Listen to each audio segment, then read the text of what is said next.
والعصر إن الإنسان لفي خسر إلا الذين آمنوا وعملوا الصالحات وتواصوا بالحق وتواصوا بالصبر صدق اللہ العظیم۔ شروع کرتا ہوں میں اللہ ہی کے نام سے جو بہت مہربان نہایت رحم والا ہے۔ والعصر، قسم ہے زمانے کی، ان الانسان لفی خسر، کہ بلا شبہ یقیناً تمام کے تمام انسان بڑے نقصان کے اندر ہیں۔ الا الذین آمنوا، مگر ان لوگوں کے سوائے ان لوگوں کے جنہوں نے ایمان لایا، وعملوا الصالحات، اور نیک کام کیا، وتواصوا بالحق، اور آپس میں ایک دوسرے کو حق بات کی وصیت کیے، وتواصوا بالصبر، اور آپس میں ایک دوسرے کو صبر کی وصیت کیے۔ تذکرہ چل رہا ہے ایمان کا الا الذین آمنوا پر، کہ مومن ہونے کے لیے شرط یہ ہے کہ اللہ کے نبی جو شریعت لائے ہیں اس کی تصدیق کی جائے، یقین کیا جائے، اور جس طریقے سے مکان اور کھیتی کرتے ہیں لوگ، تو کھیتی کے لیے کچھ مفید چیزیں ہوتی ہیں اس کو کیا جاتا ہے، اور کھیتی کی جو نقصان دہ چیزیں ان کو دور کیا جاتا ہے۔ تو اسی طرح ایمان کے لیے جو زہر قاتل ہے کہ جو آدمی ایمان لے آئے اور ایمان لانے کے بعد کفر کرے تو حبطت اعمالہم، ان لوگوں کے اعمال ختم ہو جاتے ہیں۔ جیسے مثال کے طور پر ایک آدمی 80 سال عبادت کیا اور 80 سال کے بعد ایک جملہ سے کفر کا بول دیا، تو 80 سال کی عبادت 0 پوائنٹ پر اور 0 بیلنس میں چلا جائے گا۔ ساری کی ساری جس طریقے سے کوئی روپیہ 1 کروڑ کمائے اور آگ لگا دے تو سارا روپیہ جل کر کے راکھ ہو جائے گا۔ اسی طرح زندگی بھر کے ایمان اور عمل پر ایک جملہ کفر کی آگ لگا دے تو ساری کے سارے نیک عمل کو برباد کر دے گا اور ہمیشہ ہمیشہ جہنم میں رہے گا۔ تو پچھلے ہفتہ ان الفاظ کا تذکرہ ہوا جو ایمان کے متعلق تھا، اور اللہ کے شان میں گستاخی کا جملہ تھا، کفریہ جملہ، اس کا تذکرہ ہوا۔ اس ہفتہ انبیاء کے بارے میں، کہ نبی کے بارے میں اگر کوئی گستاخی کرے اور نبی کا کوئی انکار کرے، نبیوں کے شان میں جو گستاخانہ الفاظ ہیں وہ استعمال کرے، تو ہمیشہ ہمیشہ آدمی جہنم میں جائے گا۔ جیسے کہ سلمان رشدی اور تسلیمہ نسرین وغیرہ جو اس زمانے کے اندر مردود زمانہ ہے، بلکہ علامہ شامی نے لکھا ہے کہ شاتم رسول، جو رسول کی توہین کرے اس کی سزا سیدھے قتل ہے، قتل سے نیچے کوئی سزا نہیں۔ اگر اسلامی حکومت ہوتی تو سیدھے ان کو قتل کیا جاتا، کوئی دوسرا راستہ نہیں تھا، لیکن مجبور ہے کہ اسلامی حکومت یہاں نہیں ہے۔ تو بہرحال نبیوں کے بارے میں جو عقائد خراب رکھے یا نبیوں کے شان میں گستاخی کرے، جو نبیوں کے شان میں جملہ بولتے ہیں گستاخانہ جس سے کفر لازم آتا، اس کا تذکرہ ہو رہا ہے۔ کسی بھی ایک نبی یا رسول کا انکار کر دے تو اس سے آدمی نکل جائے گا۔ کل آمن باللہ وملائکتہ وکتبہ ورسلہ، کہ ہم سارے نبی پر، سارے کتاب پر، سارے فرشتوں پر ایمان رکھتے ہیں، سارے رسولوں پر۔ عیسائی لوگ صرف عیسیٰ علیہ السلام کو مانتے ہیں، بقیہ نبی کو نہیں مانتے ہیں، کافر۔ ہم لوگ عیسیٰ علیہ السلام کو سارے نبی کو مانتے ہیں، ایک بھی نبی کا انکار کر دیا تو ہمیشہ ہمیں جہنم میں جلے گا۔ ایمان کے لیے شرط ہے کل آمن باللہ وملائکتہ وکتبہ ورسلہ، سارے رسولوں پر اور سارے نبیوں پر ایمان لانا شرط ہے۔ نبی اور رسول میں فرق سمجھتے ہیں آپ لوگ؟ نبی اور رسول میں تھوڑا سا فرق ہے۔ نبی کا عہدہ اور نبی کی پوزیشن جو ہے تھوڑا سا نیچے ہے، اور رسول کی ڈگری اور رسول کا عہدہ تھوڑا سا اوپر ہے۔ نبی رسول اس کو کہتے ہیں جو مستقل کتاب لے کر کے اور نئی شریعت لے کر کے آئے، ان کو کہا جاتا ہے رسول۔ اور نبی جو ہیں ان کو مستقل شریعت کی ضرورت نہیں ہے، پچھلے نبی کی بھی دین کی تجدید کے لیے آئے، جیسا کہ بنی اسرائیل میں بہت سارے انبیاء آئے، ہزاروں انبیاء آئے، تو موسیٰ علیہ السلام کی دین کی تجدید کرتے تھے، تو نبی کا رتبہ کم ہوتا ہے اور رسول کا رتبہ بڑا ہوتا ہے۔ یہ نبی اور رسول میں تھوڑا سا فرق ہے۔ تو نبی کا انکار کرے یا رسول کا انکار کرے، جو ایک بھی نبی یا رسول کا انکار کر دے تو کافر ہو جائے گا، ہمیشہ ہمیشہ جہنم میں رہے گا۔ اور یہ عیسائیوں کی غلطی ہے، عیسائی لوگ اپنے مذہب کو نہیں پڑھتے ہیں، ان کو معلوم ہونا چاہیے کہ عیسیٰ علیہ السلام جب آئیں گے تو ان کی اصل دشمنی یہودیوں کے ساتھ ہوگی، اور اسرائیل کا جو مقام لد ہے جہاں پر ایئرپورٹ بنا ہوا ہے، عیسیٰ علیہ السلام اسی مقام لد پر یہ کانا دجال کو قتل کریں گے۔ تو اصل تو دشمنی یہودیوں سے ہوگی، اور کانا دجال یہودیوں کے نسل میں سے ہوگا۔ اصفہان کے 70,000 یہودی جن کے لباس کے اللہ کے نبی بیان کیے وہ لوگ ساتھ ہوں گے۔ تو نبی اور رسول، ایک ہی نبی اور رسول کا انکار کر دیا، اس لیے کیا ہے، عیسائیوں کے مقابلے میں کبھی بھول کے نہیں کیجیے گا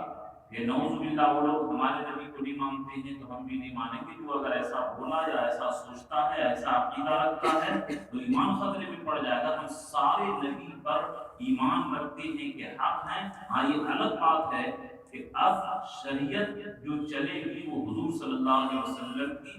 عیسیٰ علیہ السلام تک جتنی شریعت تھی وہ کینسل اور منسوخ ہو گئی۔ اب شریعت صرف حضور کی چلے گی، اور حضور کے آنے کے بعد جو حضور صلی اللہ علیہ وسلم کو نہیں مانتا ہے، ایمان نہیں لاتا ہے، وہ کافر ہو جائے گا۔ اس لیے جتنے عیسائی لوگ اگرچہ اپنے مذہب پر حق پر ہوں لیکن حضور صلی اللہ علیہ وسلم پر ایمان نہ لائے تو وہ کافر ہے۔ رسول کی سنت پر ناراضگی کا اظہار کرنا یا حقیقت سمجھنا کہ نبی نعوذ باللہ جیسے کہ موچھ کاٹنا سنت ہے، ناخن کاٹنا سنت ہے، اور داڑھی رکھنا یہ تو واجب ہے، اور نبی صلی اللہ علیہ وسلم کے طور طریقہ کو نفرت کرے۔ نعوذ باللہ میرا کلیجہ دہل کیا تھا کہ ایک آدمی مسواک کر رہا تھا، تو کسی نے کہا کہ یہ نعوذ باللہ کتا کا نام لے کر کے، یعنی جو لنک ہوتا ہے وہ کتا کے ڈھونڈے لفظ کے اندر کہ کتا کا یہ لوگ منہ میں لیتا ہے، نعوذ باللہ جو اس طریقے سے مسواک کے بارے میں بد زبانی کیا تو اس کا ایمان چلا گیا۔ دیکھیے سنت پر عمل نہ کیجیے، سستی کی وجہ سے، غفلت کی وجہ سے، کم ہمتی کی وجہ سے، تو صرف ثواب سے محروم رہیے گا لیکن ایمان نہیں ختم ہوگا۔ لیکن سنت کو گھٹیا سمجھے کہ کیا یہ مولوی لوگ کرتے ہیں، کیا یہ دیندار لوگ بنتے ہیں، نعوذ باللہ کیا یہ لوگ یہ استنجا والے بنتے ہیں، اور اس طریقے سے جملہ جو مسلمان اور اپنے آپ کو سپر سمجھتے ہیں پیسے کے نشے کی وجہ سے، وہ لوگ ایسا جملہ بول جاتے ہیں۔ تو رسول کی سنت پر ناراضگی کہ دسترخوان بچھانا سنت ہے، اب لوگ کھڑے کھڑے کیا یہ مولوی کی طرح بیٹھ کر کے کھائیں گے، نعوذ باللہ شادی کے دعوت میں دیکھیے کھڑے کھڑے داڑھی ٹوپی لگا کر کے بھی لوگ کھڑے کھا رہے ہیں۔ اگر حضور کی سنت کو حقیر سمجھتا ہے، گھٹیا سمجھتا ہے اور نفرت کی نگاہ سے دیکھتا ہے تو ایمانی خطرے میں پڑ جائے گا۔ چنانچہ ایک بزرگ تھے تو کسی نے کہا کہ مسواک کر لو، تو کہا مسواک کرنا تو سنت ہی تو ہے۔ بزرگ نے کہا کہ مسواک کرنا اگرچہ سنت ہے لیکن تمہارا لہجہ جو ہے اور تمہارا جو بولنے کا طریقہ ہے یہ کفر ہے۔ تو اسی طرح سنت کو گھٹیا سمجھنا، سنت سے نفرت کرنا، یہ ایمان کے لیے خطرہ ہے۔ سنت پر جیسے بہت سارے وضو کر کے سونا سنت ہے، ہم لوگ کیا ہے غفلت کی وجہ سے، لاپرواہی کی وجہ سے نہیں کرتے ہیں، تو کوئی حرج کی بات نہیں ہے، صرف سنت سے محروم ہوں گے لیکن ایمان بالکل محفوظ رہے گا۔ تو سستی سے، غفلت سے، کم ہمت کی وجہ سے، اپنی طبیعت کی سستی کی وجہ سے نہیں کر پائے تو اس میں کوئی حرج نہیں، لیکن سنت کو گھٹیا سمجھے، نفرت کرے، حقیر سمجھے تو یہ ایمان کے لیے خطرہ ہے۔ کسی نبی کی طرف زنا کی مکمل عزم کی نسبت کرنا کہ فلاں نبی زنا کیے، یا نعوذ باللہ اس طریقے سے فلاں نبی کے دل میں زنا کا ارادہ بھرا ہوا تھا، اس طریقے سے بھی نہیں کہنا چاہیے۔ کسی بھی نبی کی توہین یا تحقیر کرنا. ہمیں افسوس ہے کہ لوگ پیسہ کمانے کے چلتے اور عوام جاہل لوگوں کو اپنے طرف مائل کرنے کے لیے یہ جملہ بولنا کہ یہ لوگ یہ پائجامہ پہنتے ہیں چور کی طرح، ان کی ٹوپی تکیا کے کھول کی طرح، اور ان کا کرتا ہزاری باغ کے جو جیلر کی طرح، ان کی داڑھی ہزاری باغ کا جنگل. یہ مولوی لوگ اسٹیج میں عوام کے سامنے تقریر کرتے ہیں اور لوگ بولتے ہیں سبحان اللہ دوبارہ کہیں. تو اس طریقے سے نبی کی سنت کی توہین، یہ خود ان کے علماء مولانا امجد علی بہار شریعت کے اندر لکھتے ہیں کہ کوئی آدمی نبی کی سنت کو ادنا درجہ سمجھے، حقیر سمجھے. اور اس زمانے میں لوگ کیا ہے، میں تقریر سنا تھا حنیف قاضی کی، یعنی سنت کی ایسی زبردست اور رسول کی شریعت کی ایسی زبردست کیا ہے وہ دھجیہ اڑایا ہے، مذاق اڑایا ہے کہ میرا تو رونگٹا کھڑا ہو گیا کہ اس کا ایمان کہاں چلا گیا. کسی بھی نبی سے بغض اور عداوت رکھے، کسی نبی سے نفرت رکھے، بغض رکھے، دشمنی رکھے کہ فلاں نبی ایسے کر دیے، فلاں نبی ایسے کر دیے، کسی نبی کے بارے میں بھی عداوت اور بغض اور نفرت رکھے، اس سے بھی ایمان خطرے میں پڑ جائے گا. اب اگر کوئی آدمی کہے کہ فلاں نبی ہوتا تو ایمان نہ لاتا، ایک آدمی کہے کہ کسی سے دشمنی ہو جائے اور دشمنی بھی کہہ دے کہ اگر نبی بھی ہو جائے گا تو بھی اس کی بات نہیں مانیں گے. یہ خطرے کی بات ہے، اس لیے کہ ابلیس کی طرح اس نے انکار کیا کہ اللہ تعالیٰ اس کو کہے، اور نبی اور رسول کی بات کا انکار کرنا صراحتاً کفر ہے. اس لیے ہرگز دشمنی بھی ہو جائے تو اعتدال کے اندر رہیے. اہدنا الصراط المستقیم، سیدھے راستہ، اعتدال اور میڈیم کے راستے پر رہیے، حد سے تجاوز مت کیجیے. کوئی کہے کہ اگر نبی کی بات سچی اور مبنی پر حقیقت ہوتی تو ہم نجات پا جاتے. اس زمانہ میں ہم لوگ مسلمانوں کی بدعملی کی وجہ سے جو پریشانی ہے، تو کوئی آدمی کہے جینٹل مین بن کر کے کہ اگر نبی کی شریعت پہ کامیابی ہوتی تو ہم لوگ مسلمان کامیاب رہتے، شریعت پہ کامیابی نہیں ہے. کیا رکھا ہے شریعت میں نعوذ باللہ. اگر کوئی اس طرح جملہ بولتا ہے تو اس کا ایمان خطرے میں ہے. اس لیے ہرگز اس طرح کبھی بھی نہیں بولنا چاہیے کہ شریعت کی کیا کامیابی ہے. اصل مدار تو شریعت ہی پر کامیابی ہے. یا ایھا الذین آمنوا اطیعوا اللہ واطیعوا الرسول، اے ایمان والو اللہ اور رسول کی اطاعت کرو اور تاکہ تم لوگ کامیاب ہو جاؤ. کامیابی تو اولئک هم المفلحون، شریعت کے اندر اللہ تعالیٰ نے کامیابی رکھی ہے. آج مسلمان پریشان ہے مسلمان ہونے کی وجہ سے نہیں، یاد رکھیے گا، مسلمان ہونے کی وجہ سے پریشان نہیں ہے، بلکہ آج مسلمان نافرمان ہونے کی وجہ سے پریشان ہے. ہم لوگ مسلمان ہونے کی وجہ سے پریشان نہیں ہیں، نافرمان ہونے کی وجہ سے پریشان نہیں. اللہ کا فرمان ہے وما اصابتکم من مصیبت فبما کسبت ایدیکم، کہ نافرمانی کی وجہ سے تم پر تو وبال آئے گا. اگر کوئی آدمی حضور کے بعد کسی طرح کی نبوت کا دعویٰ کرے تو وہ آدمی کافر ہے، اس کے ماننے والے کافر ہیں. جیسا کہ مرزا غلام محمد قادیانی کیا کہتا ہے کہ میں نبی ہوں نعوذ باللہ، لیکن تشریعی نبی نہیں. تشریعی نبی کا مطلب کہ مجھ کو شریعت دے کر کے نہیں بھیجی گئی ہے، میں مستقل شریعت دے کر کے نہیں آیا ہوں. میں ذلی بروجی نبی ہوں. یعنی ذلی بروج، ذل کے معنی سایہ کے آتے ہیں. اس کا یہ مردود کا دعویٰ یہ ہے کہ اللہ کی عبادت کی وجہ سے میرے اوپر نبی کا سایہ پڑ گیا، اور اس نبی کے سائے کے صدقے میں مجھے نبوت کا ذرہ مل گیا. جبکہ نبی کا فرمان ہے لا نبی آبادی، کہ میرے بعد کوئی نبی نہیں اور کسی طرح کا نبی نہیں. سوچئے کہ ایک آدمی، کوئی آدمی کیا ہے، کوئی کام کو مکمل کر دیا اور ہائی درجے کی تعلیم ہو. یہ مثال برابری کے لیے نہیں ہوتا بلکہ رہبری اور سمجھنے کے لیے. مثال کے طور پر کسی کالج کے اندر سب سے دنیا کا ماہر پروفیسر آ جائے اور تعلیم کو مکمل کر دے، اور ایک جاہل آدمی آ کر کہے کہ میں بھی پروفیسری کروں گا، تو کیا کوئی اس کو قبول کرے گا کہ اتنے بڑے ہوتے ہوئے تم پڑھاؤ اور تمہاری یہاں پر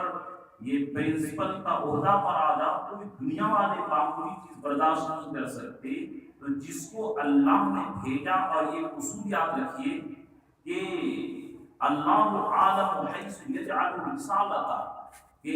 آدمی کتنا ہی عبادت کر لے، عبادت سے اپنے اختیار سے نبی نہیں بن سکتا ہے۔ نبی بنانا صرف اور صرف اللہ کا کام ہے۔ چنانچہ عطا اللہ صاحب بخاری رحمۃ اللہ علیہ سے جب مرزا غلام محمد قادیانی کا مناظرہ ہوا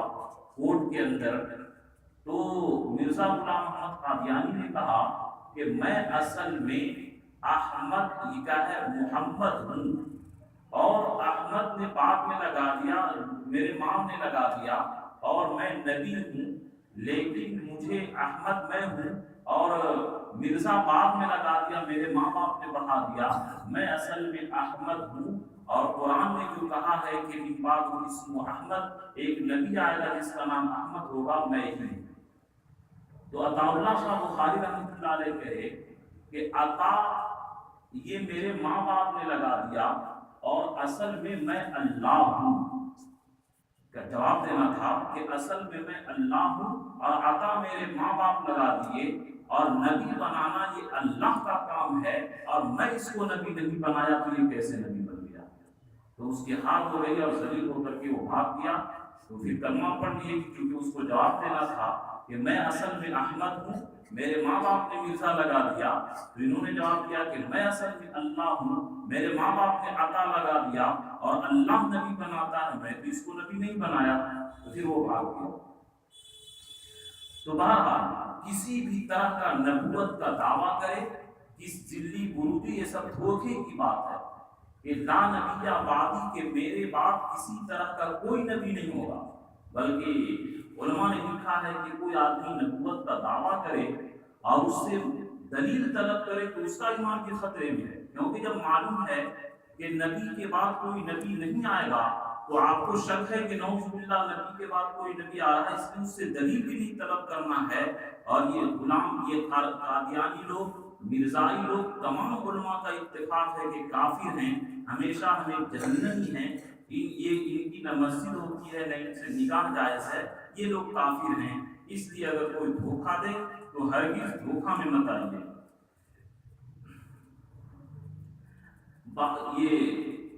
یہ بھی لکھا ہے مسئلہ میں کہ حضور صلی اللہ علیہ وسلم کے بال کو چھوٹا سا بال کر، یا حضور کی داڑھی کی، یا حضور کی کسی بھی چیز کی، یہ تو گھٹیا چیز ہے، نعوذ باللہ۔ اس طرح کوئی جملہ بولے، دیکھیے میں جو جملہ نقل کر رہا ہوں یہ مسئلے کو سمجھانے کے لیے، اور علماء نے مسئلہ لکھا ہے نقل کفر کفر نہ باشد، کہ کفر کا نقل کرنا یہ کفر نہیں ہوتا ہے۔ میں آپ لوگوں کو مسائل سمجھانے کے لیے یہ سب مسائل کو بیان کر رہا ہوں۔